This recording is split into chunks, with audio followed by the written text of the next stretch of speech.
کہ قرآن میں مباہلہ لکھا ہوا ہے تو چھپاتا کیوں؟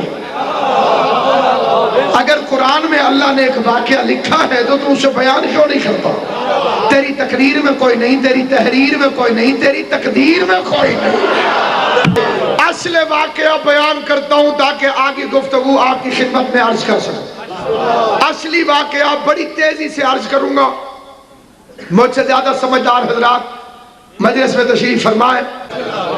نجران ایک علاقہ تھا جس کے رہنے والے عیسائیوں کو اسلام کی پھیلتی ہوئی تبلیغ پسند اور گوارا نہ ہوئی۔ انہوں نے کہا یہ کیسا مذہب ہے، ابھی آیا ہے، ابھی پھیل گیا ہے، لوگ دھڑا دھڑ عیسائیت چھوڑتے جا رہے ہیں، مسلمان ہوتے جا رہے ہیں، جا کے پتہ تو کرو یہ دین کیا ہے، ان کا نبی کون ہے۔ ریسرچ کرنے کے لیے نجران سے عیسائی چلے، مدینہ کے شہر میں داخل ہوئے، اسلام کو غربت کے دورے پڑ رہے تھے، مسلمان ایک ایک کھجور سے 3 رضی اللہ روزہ افطار فرما رہے تھے۔ یہ زر کو بر کے لباس پہن کر، سونے کی سلیبیں اٹھا کر، چاندی کے سکے ہوا میں لہراتے ہوئے خچروں پہ بیٹھ کر مدینہ المنورہ میں ماہ ذی الحجہ کے اندر داخل ہوئے۔ انہوں نے قدم رکھا، اگلے دن کائنات کے سب سے بڑے نبی کو ملنے کے لیے مسجد نبوی میں آئے، دیکھا بوری بچھی پڑی ہے، کائنات کا بادشاہ بوری پر تشریف فرما ہے، چہرے پہ وہ ہیبت کے جو کیسر و کسرا کو بھی نصیب نہیں، غربت کا یہ عالم کے ٹاٹ بچھا ہوا ہے، لیکن دربانی میں خود شیر خدا کھڑا ہوا ہے۔ انہوں نے آ کے محمد مصطفیٰ کو سلام کیا، دارین کے خلق عظیم کے مالک پیغمبر نے منہ پھیر لیا۔ سلام کرنا مستحب ہے، جواب دینا واجب ہے۔ کائنات کو تہذیب سکھانے والا پیغمبر، اور اسی نے سلام کا جواب نہ دیو۔ آپس میں ایک دوسرے کو کہتے ہیں یہی ہے خلق عظیم، مہمان ہیں، دور سے آئے ہیں، سلام ہی نہیں کیا۔ ادھر باہر نکلے، تاریخ کہتی ہے ایک بزرگ سے ملاقات ہوئی۔ بزرگ کا نام مجھے نہیں آتا کیونکہ میں زیادہ پڑھا لکھا آدمی نہیں ہوں، توجہ ہے یا نہیں ہے؟ بس سامعین کرام، اس بزرگ نے ان سے ملاقات کر کے کہا اتنے بڑے نبی سے بغیر وکیل کے ملاقات کرنا اچھی بات نہیں۔ انہوں نے کہا جی ہمارا کوئی جاننے والا نہیں ہو سکتا، تمہیں جاننے والے کی کیا ضرورت ہے، اتنا سونا تو ہے، اتنے چاندی تو ہے، اتنی اچھی انگوٹھی ہے، یہ انگوٹھی آپ مجھے دے دیں، کل آپ کا وکیل بن کے میں چلا جاؤں گا۔ دنیا کے بندے نے دنیا کی لالچ میں عیسائیوں سے سونا وصول کر لیا۔ اگلے دن صبح عیسائیوں کو لے کے بارگاہ مصطفیٰ میں پہنچا، کائنات کے نبی نے اس سے بھی منہ پھیر لیا، عیسائیوں سے بھی منہ پھیر لیا۔ بندے باہر نکلے، ایک دوسرا بزرگ ملا، نام اس کا بھی نہیں بتاتا ہوں، البتہ یہ ہمیشہ ترتیب کے ساتھ ایک کے بعد دوسرا آیا کرتا ہوا۔ اسی ترتیب کے ساتھ یہ بندہ آیا، اس نے کہا بابا جی بہت اچھے ہیں، آپ تھوڑی سی فیس میں اضافہ کریں، میں کل تمہارا وکیل بن کر جاؤں گا۔ بابا جی بھی اچھے وکیل ہیں لیکن یہ تھوڑے سے ڈھیلے ہیں، میں اندر سے بھی سفارش کرواؤں گا، اندر سے بھی میں سفارش کرواؤں گا۔ مجھے یاد ہے ہماری ایک زمین کا باجی کیس ہوتا تھا، ہم کمشنر کے پاس جاتے ہوتے تھے، پیشی میں جاتے ہوتے تھے جی، ہم کمشنر کے پاس، زمین کا کوئی کیس تھا جی، تو خان سامے کے ذریعے ہم ذرا تھوڑی خدمت کریں دیا، تو جس دن اسے 100 روپے علیحدہ دے دیتے تو کمشنر کہتا تھا اس کا خان سامہ میں بی بی اور انہوں بھی آکشا گل سمجھ ہے کہ کمشنر پر کمشنر جی ٹھیک ہے جی، اور کہا جناب میں انشاءاللہ اندر سے بھی سفارش کرواؤں گا۔ اس منبر پر کچی بات کرنا گناہ کبیرہ ہے جس کی معافی کوئی نہیں۔ اس بات کی معافی ہوتی ہے جو غلطی اپنے تک ہو، جس میں عوام کو ملوث کر لیا جائے اس میں معافی کی گنجائش نہیں ہوتی۔ اسی لیے تو بعض لوگوں کو معافی نہیں ملے گی، خود بھی جہنمی ہے، مریدوں کو بھی غرق کر گئے کیونکہ انہوں نے مریدوں کو بھی ساتھ خراب کر لیا۔ تو سامعین گرامی، اگلا دن آیا، دوسرا بزرگ وکیل بن کر پیغمبر کے پاس آئے، سلام کیا،